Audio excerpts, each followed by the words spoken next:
Hello दोस्तों, welcome to my YouTube channel success science PYQ.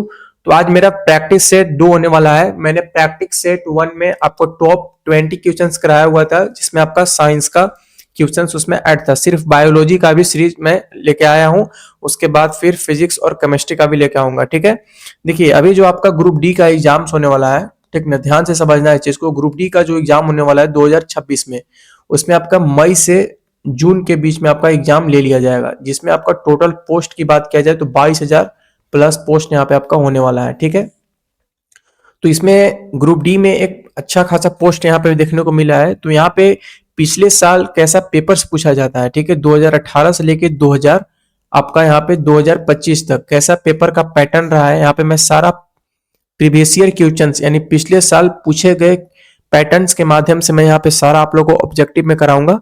ठीक है, एग्जाम से पहले आपको physics chemistry and biology total complete करा देंगे। ठीक है, चाहे आप किसी भी स्टेट एग्जाम या फिर एसएससी रेलवे कहीं किसी का भी गवर्नमेंट एग्जाम की अगर तैयारी करते होंगे, अगर आपका वहां पे साइंस बैकग्राउंड है तो आप इस वीडियो को देख सकते हैं। ठीक है, क्योंकि सारे एक पैटर्न से ही पूछते हैं, सबका सिलेबस एक ही होता है।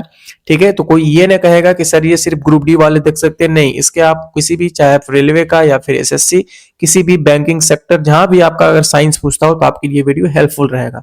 तो बात करते हैं हम लोग फर्स्ट क्वेश्चन का। ठीक है, ध्यान से समझना है, एकदम नोट्स बनाते चलना है।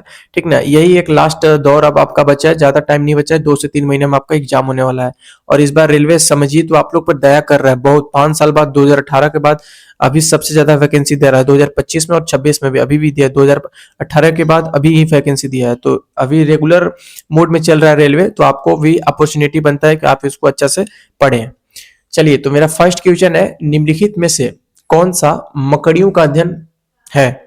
निम्न में से कौन सा मकड़ियों का अध्ययन है? आपका ऑप्शन ए है arachnology, option B anthropology, option C apiology, option D साइनोलॉजी।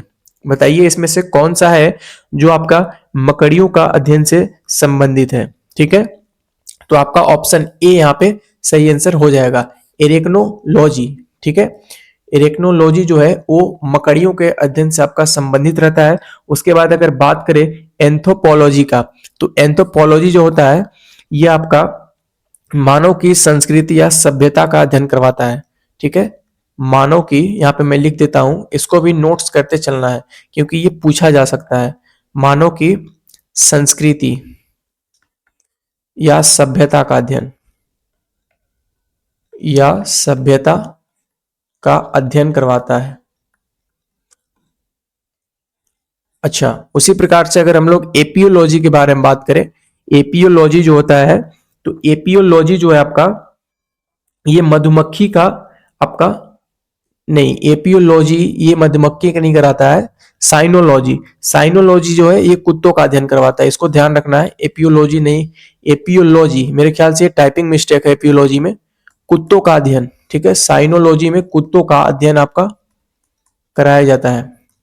उसी तरीके से अगर बात किया जाए, एपियोलॉजी नहीं होगा यहाँ पे थोड़ा करेक्ट कर लीजिएगा इसको, इसको एपिको होगा। ठीक ना, एपिको, यहाँ पे एपिकोलॉजी होगा। तो एपिकोलॉजी जो होता है वो मधुमक्खियों का अध्ययन करवाता है, मधुमक्खी, मधुमक्खी का अध्ययन। ठीक है, देखो फिर से एक बार मैं क्वेश्चन पढ़ दे रहा हूं, ध्यान से समझना है। क्वेश्चन है, मकड़ी के अध्ययन को क्या कहा जाता है? मकड़ी, ठीक है, मकड़ी के अध्ययन को एरेकोनोलॉजी कहा जाता है। उसके बाद एंथ्रोपोलॉजी, एंथ्रोपोलॉजी किससे संबंधित है? तो आपका एंथ्रोपोलॉजी जो है मानव की संस्कृति की सभ्यता का अध्ययन करवाता है, एंथ्रोपोलॉजी। एपिकोलॉजी जो है मधुमक्खी का अध्ययन करवाता है, साइनोलॉजी कुत्तों का अध्ययन करवाता है। ठीक है, अच्छा, अध्ययन से संबंधित प्रश्न बायोलॉजी में बहुत सारा देखा गया है, खासकर रेलवे के एग्जाम में। तो इसको एक अच्छा सा मैं पीडीएफ दे दूंगा अभी तुम लोगों, ठीक है, उसका रिवाइज करवा दूंगा। और जो जो मैं यहाँ पे बता रहा हूँ उसको एक मिस एकदम नहीं करना है। ये आपका जो है आरआरबी एनटीपीसी 9/4/2016 शिफ्ट 3 स्टेज 1 में आया हुआ क्वेश्चन है ये। ठीक है, चलिए, तो नेक्स्ट आपका है क्वेश्चन नंबर सेकेंड, सेरोलॉजी का अध्ययन है। सेरोलॉजी का अध्ययन क्या कहलाता है? तो आपका सेरोलॉजी का अध्ययन क्या कहलाता है? तो यहाँ पे आपके ऑप्शंस है, पहला मच्छर, दूसरा छिपकली, तीसरा चिलचट्टा, चौथा सांप। तो बताइए सेरोलॉजी का अध्ययन निम्न में से किसका अध्ययन करवाता है? तो सेरोलॉजी जो है, याद रखना बेटा, ये आपका छिपकली यानी ऑप्शन बी आपका यहाँ पे करेक्ट आंसर हो जाने वाला है, ठीक ना। उसी तरीके से अगर बात करी जाए तो आपका देखो सांप का अध्ययन को क्या कहते हैं? तो सांपों का जो अध्ययन होता है उसे सर्पेलॉजी कहा जाता है, ठीक है, सर्पोलॉजी, सर्पोलॉजी, ठीक है, सांप के अध्ययन को सर्पोलॉजी कहा जाता है, इसको ध्यान रखना है। उसके बाद सरपेटोलॉजी, सांप के अध्ययन को सरपेटोलॉजी, ठीक है, सॉरी सरपेटोलॉजी कहा जाता है, ठीक है, सांप के अध्ययन को सरपेंटोलॉजी ही। देखो इसका नाम ऐसा ऐसा उटपटांग उटपटांग है ना, इसका जो अध्ययन का है, तो कंफ्यूज हो जाओगे, हम भी कंफ्यूज हो जा रहे हैं कभी कभी। अच्छा, सेरोलॉजी छिपकली का अध्ययन कराता है, लेकिन सांप के अध्ययन को क्या कहा जाता है? तो सरपेंटोलॉजी कहा जाता है, इसको ध्यान रखना है, ठीक है। और कीट पतंग की अगर बात किया जाए तो सिर्फ कीट पतंग, ठीक ना। अगर पूछ दिया जाए कि कीटों के अध्ययन को क्या कहा जाता है, सिर्फ अगर कीट दे दे तो उसमें कीट में क्या मारना है? एंटोमोलॉजी, ध्यान रखना है इसको। अगर सिर्फ कीट दे दे, ठीक है, कीटों के अध्ययन को क्या कहा जाता है? तो उसको एंटोमोलॉजी कहा जाता है, ठीक ना। कीटों के अध्ययन को एंटोमोलॉजी कहा जाता है। अगला नेक्स्ट क्वेश्चन हम लोग देखते हैं, क्वेश्चन नंबर 3। लिखित दस्तावेज है जो एक मानव विज्ञानी संस्कृति का चित्रण दर्शाते अनुशासन से तैयार करता है। फिर से समझेंगे क्वेश्चन। लिखित दस्तावेज है जो एक मानव विज्ञान संस्कृति का चित्रण दर्शाते अनुसंधान से तैयार करता है। आपका ऑप्शन ए है ethnography, option B cultural relativism, उसके बाद सी है एथनोसेटिज्म, डी है आपका एथनोबॉटनी। बताइए इसमें से आपका कौन सा आंसर करेक्ट हो जाने वाला है? तो आपका यहाँ पे एथनोग्राफी यहाँ पे करेक्ट आंसर हो जाएगा, एथनोग्राफी, ठीक है। देखो ये बोल रहा है कि जो मानव का संस्कृति होता है ना, जो मानव का संस्कृति का अध्ययन को क्या कहते हैं? तो आपको यहाँ पे ऑप्शन ए सही आंसर हो जाने वाला है, एथनोग्राफी, ठीक है। अच्छा, एथनोग्राफी, अगर इसके बाद अगर हम वनस्पति विज्ञान की बात करें तो आपका एथनोबॉटनी हो जाएगा, ठीक है। यहाँ पे एक नोट्स करके लिखें, एथनोबॉटनी जो है ये आपका वनस्पति विज्ञान से संबंधित है, वनस्पति विज्ञान से संबंधित, ठीक है। ये क्वेश्चन आपका RRB NTPC 11/4/2016 shift 3 stage first में आपका यहाँ पे आया हुआ है। इंपॉर्टेंट क्वेश्चन, इसको मार्क्स कर लेना। जो मैं बता रहा हूं सब इंपॉर्टेंट, इसको ध्यान रखना है। अगला क्वेश्चन नंबर 4। क्वेश्चन नंबर 4 है आपका प्राचीन काल। ध्यान से समझेंगे। प्राचीन काल के जानवरों, पौधों एवं अन्य जीवों के संरक्षित अवशेषों या चिन्हों को अध्ययन करने वाले विज्ञान को क्या कहा जाता है? ठीक है, ये बोल रहा है कि जैसे अभी से जो पहले साल के जैसे लोग रहते थे उसका जो अवशेष मिलता है, ठीक ना, वो कैसे रहते थे, क्या करते थे, क्या खाते थे, उनका जो अभी भी अवशेष मिलता है कहीं कहीं, तो उनको पढ़ने वाले, उनके अध्ययन करने वाले को क्या कहा जाता है? तो आपके ऑप्शन ए है नृत्य विज्ञान यानी एंथ्रोपोलॉजी, बी है पुरातत्व विज्ञान आर्कियोलॉजी, ऑप्शन सी है जीवाश्म विज्ञान पैलियो ओटोलॉजी, ऑप्शन डी है औषधि विज्ञान फार्माकोलॉजी। ठीक है, ये क्वेश्चन बहुत सारे एग्जाम में रिपीटेड हुआ है, आरआरबी जेई में, आरआरबी ग्रुप डी में, आरआरबी एनटीपीसी में, तो ये काफी इंपॉर्टेंट क्वेश्चन हो जाता है। तो बताइए इसमें से आपका कौन सा आंसर सही हो जाएगा, सोच के बताइए। तो आपका यहाँ पे ऑप्शन सी करेक्ट आंसर हो जाने वाला है, जीवाश्म विज्ञान यानी पैलियोटोलॉजी। ऑप्शन सी आपका यहाँ पे करेक्ट आंसर हो जाने वाला है, इसको ध्यान रखना है। उसके बाद बात करें अगर औषधि विज्ञान, ठीक है, औषधि विज्ञान यानी औषधि का अध्ययन करते हैं इसमें, औषधि, औषधि का अध्ययन,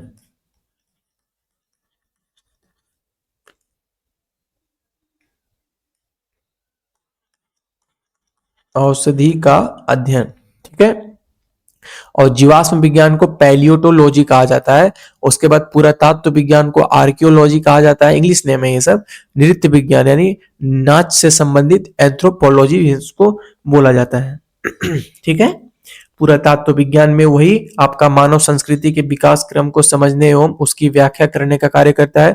औषधि विज्ञान में वही जड़ी बूटी का अध्ययन यानी कुल मिला जुला के औषधि का अध्ययन किया जाता है। और यही बस नृत्य विज्ञान में मानव शास्त्र या मानव विज्ञान का अध्ययन यहाँ पे किया जाता है, इसको ध्यान रखना है। नेक्स्ट क्वेश्चन हम लोग बढ़ते हैं, क्वेश्चन नंबर 5। पादप विज्ञान यानी फाइटोलॉजी में किसका अध्ययन किया जाता है? ठीक है, तो आपके ऑप्शन ए हैं मानव शरीर, ऑप्शन बी पौधा, ऑप्शन सी शुद्धम मात्रिकी यानी पोसोलॉजी, ऑप्शन डी मानव मनोविज्ञान। बताइए कौन सा ऑप्शन आपका सही हो जाएगा। आरआरबी एनटीपीसी 30/3/2016 सिर्फ सेकंड में आपका पूछा हुआ क्वेश्चन सही है। पादप विज्ञान में किसका अध्ययन किया जाता है? कुल मिला जुला के क्वेश्चन ये है, पादप विज्ञान में किसका अध्ययन किया जाता है। आपके सामने ये रहे आपके ऑप्शंस, तो आपका ऑप्शन बी करेक्ट आंसर हो जाएगा। ये तो काफी इजी क्वेश्चन था, ऑप्शन बी पादप विज्ञान में आपका पौधों का अध्ययन किया जाता है। नेक्स्ट क्वेश्चन हमारा क्वेश्चन नंबर 6। ऑन्कोलॉजी किस बीमारी के उपचार से जुड़ा हुआ है? ऑन्कोलॉजी किस बीमारी के उपचार से जुड़ा हुआ है? ऑप्शन ए अस्थि सुशीरता, क्या क्या नाम रहता है यार, अस्थि सुशीरता, ऑप्शन बी मधुमेह, option C cancer, option D वृक्क संबंधी विफलता। बताइए इसमें से कौन सा ऑप्शन सही हो जाएगा। ऑप्शन सी यहाँ पे करेक्ट आंसर हो जाने वाला है, cancer. Next question, question number, ये आपका आरआरबी एनटीपीसी में आया हुआ है। अभी सारे एनटीपीसी का ही आ रहा है, नहीं शायद, अच्छा हाँ अब ग्रुप डी का आएगा अभी, क्योंकि स्लाइड बनाने में पहले एनटीपीसी का ऐड कर दिया हूं, उसके बाद चलो कोई भी पढ़ने से मतलब है। 7th नंबर कवक विज्ञान क्या है? ये तो अच्छा क्वेश्चन है और ये क्वेश्चन पूछा भी गया है बहुत जगह, लगभग रेलवे के अनुसार से और बिहार दरोगा, इसमें भी क्वेश्चन पूछा जा चुका है। कवक विज्ञान का अध्ययन को क्या कहा जाता है?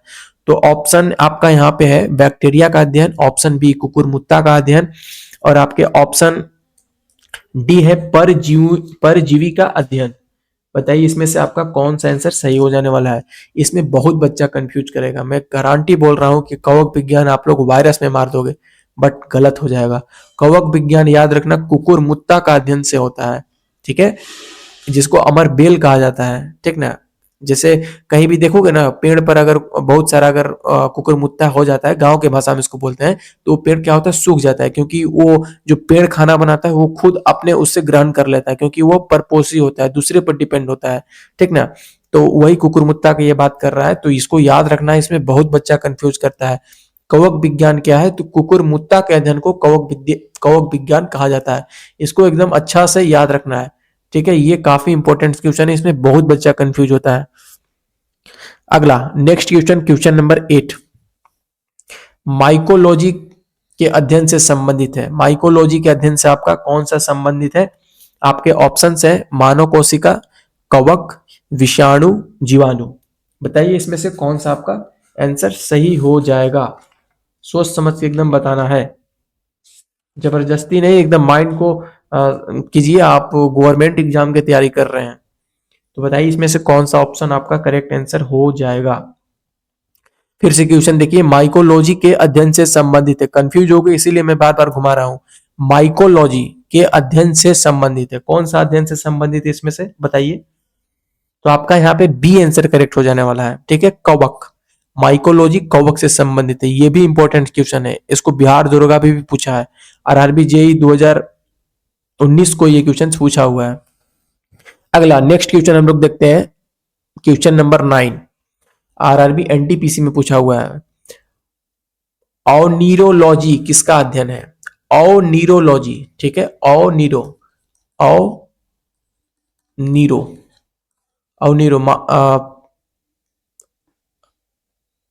हाँ ठीक है, टाइपिंग मिस्टेक है मेरे ख्याल से, एक मिनट मैं देख लेता हूं। हाँ ऑनीरोलॉजी, ये ठीक है, ऑनीरोलॉजी, ठीक है। ऑनीरोलॉजी किसका अध्ययन है? तो ऑप्शन ए आपका भगवान का, ऑप्शन बी सपने, ऑप्शन सी नींद, ऑप्शन डी रंग। बताइए इसमें से कौन सा आंसर सही हो जाएगा। तो आपका ऑप्शन बी यहाँ पे करेक्ट हो जाएगा। जो ऑनीरोलॉजी है वो आपका सपना से संबंधित है, ठीक है। और न्यूरोलॉजी किससे संबंधित है? सपना से आपका यहाँ पे संबंधित है। सपना मतलब ड्रीम, जो आप रात को देखते हैं सपना, वही ड्रीम होता है, तो उसी का बात कर रहा है ये, ठीक है। चलिए नेक्स्ट क्वेश्चन हम लोग का क्वेश्चन नंबर 10। टॉक्सिकोलॉजी, टॉक्सिकोलॉजी किसका अध्ययन है? टॉक्सिकोलॉजी किसका अध्ययन है? ऑप्शन ए इंसानी व्यवहार, ऑप्शन बी जहर, ऑप्शन सी भूक्षरण, ऑप्शन डी चट्टान। ये तो बता दोगे। हाँ, जो तुम सोच रहे हो वही है, टॉक्सिकोलॉजी जहर से ही संबंधित है, यानी ऑप्शन बी यहाँ पे आपका करेक्ट आंसर हो जाने वाला है। ठीक है, ऑप्शन बी यहाँ पे आपका करेक्ट आंसर हो जाने वाला है। ठीक है, इसमें मुख्य रूप से आपके जहर के बारे में पढ़ाया जाता है। जैसे ये जहर नहीं, जैसे अब बहुत सारा ऐसे एंटीबॉडी होता है जो तुमको मतलब जितना भी हानिकारक, कुछ कुछ हानिकारक जीव भी आपको कहीं ना कहीं प्रॉफिट करवा देते हैं। जैसे लैक्टोबैसिलस जो दही में एसिड होता है, वो कैसा, वो तुम्हारा लैक्टोबैसिलस एक प्रकार का जीव होता है, लेकिन उसको खाते हो ना, क्यों खाते हो? क्योंकि वो तुम्हारे शरीर को अच्छा रखता है। उसी प्रकार से बहुत सारे जीवाणु आपके लिए हानिकारक भी होते हैं और बहुत सारे जीवाणु अच्छे भी होते हैं। तो वही ये जो टॉक्सोलॉजी का अध्ययन करते हैं उसमें उसी चीज को पढ़ाया जाता है, जहर के बारे में पढ़ाया जाता है, जिसको एंटीबॉडीज भी बोला जाता है। उसका अगला 11 नंबर, टैक्सोनॉमी मूल रूप से संबंधित है। टैक्सोनॉमी जो है मूल रूप से किससे संबंधित है? तो ये आपका एनटीपीसी में आया हुआ है 2016 में। ऑप्शन ए है जैव विविधता, ऑप्शन बी कर ढांचा, ऑप्शन सी खगोल विज्ञान की एक शाखा, ऑप्शन डी मानव व्यवहार का अध्ययन। बताइए इसमें से कौन सा ऑप्शन आपका करेक्ट आंसर हो जाने वाला है? तो आपका इसमें ऑप्शन ए सही होगा। ठीक है, ध्यान रखना है, जैव विविधता। ठीक है, जैव विविधता इसका करेक्ट आंसर हो जाएगा। अगला क्वेश्चन नंबर 12 इंपॉर्टेंस है। ये आपका क्वेश्चन नंबर 12 जो है यहाँ पे आपका ग्रुप डी में पूछा हुआ है, इसको नोट्स कर लेना। ग्रुप डी में पूछा हुआ है और ये हाल फिलहाल में ही पूछा गया है 2018 में। एक बार 2018 में पूछा गया, एक बार 2022 में पूछा गया है। ये क्वेश्चन रिपीटेड है। मतलब क्या बोल रहा है, बायोसिस्टमैटिक का उद्देश्य क्या है? ऑप्शन ए व्यवहार सॉरी, ऑप्शन ए व्यापक आकृति विज्ञान के तत्वों के आधार पर जीवों का वर्गीकरण, ऑप्शन बी साइटोलॉजिकल विशेषताओं के आधार पर जीवों की पहचान और व्यवस्था, ऑप्शन सी जीवों की विभिन्न वर्गीकी को सीमित करना और उनके संबंधित स्थापना करना, ऑप्शन डी अध्ययन के सभी क्षेत्र से विभिन्न मानकों की समग्रता पर उनके विकासवादी इतिहास और उनके फाइलोजेनी की स्थापना के आधार पर जीवों का वर्गीकरण। बताइए इसमें से कौन सा आंसर सही हो जाएगा? ऑप्शन डी करेक्ट आंसर है, अध्ययन के सभी क्षेत्रों से विभिन्न मानकों की समग्रता पर उनके विकासवादी इतिहास और उनके फाइलोजेनी की स्थापना के आधार पर जीवों का वर्गीकरण। अच्छा, एक चीज तुम इसमें तुक्का भी लगा सकते हो। कैसे लगा सकते हो? देखो, एक बात याद रखना, जो भी बड़ा ऑप्शन होता है ना, बड़ा ऑप्शन वाला ही लगभग आंसर होता है। हम ये करेक्ट नहीं बता रहे हैं, मतलब हम अपना एडवाइस दे रहे हैं। ठीक है, कहीं भी अगर बड़ा ऑप्शन मिलेगा, अगर दिखने में अगर वो बड़ा है तो उसको टिक मार के, अगर नहीं आ रहा है तो उसको टिक मार के आगे बढ़ सकते हो। डिपेंडिंग, ये नहीं हम कह रहे हैं कि वो सही ही होगा, लेकिन ऐसा रियर केस में होता है कि अगर बड़ा ऑप्शन दिख रहा है तो उसको मार दो, सही हो जाएगा। लगभग 50% चांस रहता है उसका। चलिए तो नेक्स्ट क्वेश्चन अब हम लोग देखते हैं, क्वेश्चन नंबर 13। विभिन्न प्रकार के ऊतकों के अध्ययन को क्या कहा जाता है? बता दोगे यार, ये तो इंपॉर्टेंस है, लेकिन बता दोगे, तुम लोग पढ़े होगे। विभिन्न प्रकार के ऊतकों के अध्ययन को क्या कहा जाता है? इसमें तो हमको ऑप्शन देने की जरूरत नहीं था, बहुत बच्चा आंसर मार देगा इसका। तो ऑप्शन डी ऊतक विज्ञान इसका करेक्ट आंसर हो जाएगा। ठीक है, चलिए अगला हमारा वो आज का लास्ट क्वेश्चन है, क्वेश्चन नंबर 14। उसके बाद हम कल से सेल चैप्टर को स्टार्ट करेंगे। जानवरों के उनके पर्यावरण के साथ संबंधों के अध्ययन को क्या कहा जाता है? ऑप्शन ए है इथोलॉजी, ऑप्शन बी है एंटोमोलॉजी, ऑप्शन सी है क्लाइमेटोलॉजी, ऑप्शन डी है इकोलॉजी। ठीक है, अगर आपका पकड़ बढ़िया है तो हम जो क्वेश्चन कहना चाह रहा है उसके अनुसार से आप ऑप्शन अब तक दे दिए होंगे। बोल रहा है जानवरों उनके पर्यावरण से संबंधित कौन रखता है, पर्यावरण का भी इसमें बात कर दिया, तो इकोलॉजी। ठीक है, इकोलॉजी इसका आपका करेक्ट आंसर हो जाएगा। पर्यावरण से संबंधित कौन रखता है? तो आपका इकोलॉजी रखता है। ठीक है, इसको ध्यान रखना है। ठीक है, तो कल हम लोग ध्यान रखना है, कल जो हम लोग है ना सेल चैप्टर को स्टार्ट करेंगे। सेल चैप्टर हम लोग स्टार्ट करेंगे। मेरा ये जो अध्ययन से संबंधित जो अभी तक क्वेश्चन एक्सपेक्टेड पूछा गया था वो मैं सारा कंप्लीट करा दिया हूँ। अच्छा, एक चीज तुम लोग एक चीज और यहाँ पे देख लो, ये तो समझ में आ गया होगा सबको, इसको थोड़ा देख लेना। इसमें एक और पीपीटी मैं बनाया हूँ, इसको इसको थोड़ा तुम लोग हम पढ़ा दे रहे हैं, इसको याद करना है, ठीक ना। इसको कॉपी में लेके याद कर लेना, यही से क्वेश्चन आपका बनेगा। इसको एकदम ध्यान से पढ़ना है और याद करना है। देखिए, सेरीकल्चर, रेशम कीट पालन का अध्ययन सेरीकल्चर कहलाता है। एक लाइन में हम पढ़ दे रहे हैं इसको, ठीक ना। एपीकल्चर, मधुमक्खी पालन का अध्ययन। पीसी कल्चर, मत्स्य पालन का अध्ययन, मैंने पीछे पढ़ाया हुआ है, लेक्चर 1 में इसको पढ़ाया हुआ है। उसके बाद माइकोलॉजी, कवक विज्ञान का अध्ययन। इसी में से क्वेश्चन तुम्हारा आएगा, ध्यान रखना है, ठीक है। तो इसको याद रख लेना है। 20 यहाँ पे मैं पीपीटी के माध्यम से ऐड किया हूं, इसको याद रखना है तुमको, ठीक है। उसके बाद अगला आपका 5वां नंबर, फाइकोलॉजी, शैवाल का अध्ययन। फाइकोलॉजी जो है वो शैवाल का अध्ययन है। ओलेरी कल्चर, ओलेरी कल्चर सब्जियों की कृषि से संबंधित है। हाइड्रोपोनिक्स, मृदा विहीन पादप संवर्धन से संबंधित है। उसके बाद 8वां, सिट्रीकल्चर, खट्टे फलों व फल उत्पादन से संबंधित है। एंथोलॉजी, पुष्प का अध्ययन करवाता है। पोमोलॉजी, फलों का अध्ययन करवाता है। ऑर्निथोलॉजी, पक्षियों का अध्ययन करवाता है। इकोलॉजी, सॉरी इस्टियोलॉजी, ठीक है, एस्टियोलॉजी, मछलियों का अध्ययन करवाता है, ठीक है। पीसी कल्चर भी होता है जो कि मत्स्य से संबंधित होता है, लेकिन एक इच्थियोलॉजी भी होता है जो मछलियों का अध्ययन कराता है, और एक पीसी कल्चर भी होता है जो कि आपका वो भी मत्स्य पालन से भी संबंधित है। अगला एंटोमोलॉजी, एंटोमोलॉजी कीटों के अध्ययन करवाता है। डेंड्रोलॉजी, वृक्षों का अध्ययन करवाता है। ओफियोलॉजी, सर्पों का अध्ययन करवाता है, ठीक है, या फिर सर्पेटोलॉजी भी होता है। सर्पेटोलॉजी में भी सर्पों का अध्ययन किया जाता है, इसका एक अलग नाम है ओफियोलॉजी। अगला सारोलॉजी, छिपकली का अध्ययन करवाता है, अभी जस्ट मैंने पढ़ा था। सिल्वीकल्चर, काठिए पेड़ों का अध्ययन करवाता है। फ्लोरिकल्चर में आपका फूलों की खेती या पुष्प कृषि से संबंधित है। अर्बोरिकल्चर्स में आपका वृक्षों तथा झाड़ियों की कृषि से संबंधित है। हेलीकल्चर में घोंघे का संवर्धन होता है। विटीकल्चर में अंगूर का उत्पादन है, ये इंपॉर्टेंट सही है, ठीक है। उसके बाद मोरिकल्चर, मोरिकल्चर में आपका शहतूत की खेती होता है, का अध्ययन होता है। वेजिकल्चर, सब्जियों एवं पौधों की कृषि। पैलिनोलॉजी, विभिन्न प्रकार के पराग कणों का अध्ययन। उसके बाद लास्ट में 25 एग्रो एस्ट्रोलॉजी, घास से संबंधित अध्ययन। एग्रोइस्टोलॉजी, घास से संबंधित अध्ययन। एक चीज ध्यान रखना है, इसमें बहुत सारा बच्चा ये बोलेगा कि सर इसका हमने अलग नाम पढ़ा था, तो नाम अलग हो सकता है इसका, ठीक है, लेकिन नाम डिफरेंट डिफरेंट हो सकता है, इसका ध्यान रखना है। लेकिन ये मैंने आपके सामने जितना भी एग्जाम में पूछा गया था ना, सब एक लाइन में ला दिया हूँ। इसको कोशिश करना नोट्स करके और उसको लिख लेना, क्योंकि यहाँ से क्वेश्चन बनेगा, एक क्वेश्चन बनेगा। अगर रेलवे का खासकर एग्जाम दे रहे हो तो एक क्वेश्चन बनेगा यहाँ से, ठीक ना। इसको स्क्रीनशॉट ले लो, मैं कर दे रहा हूँ ऐसे,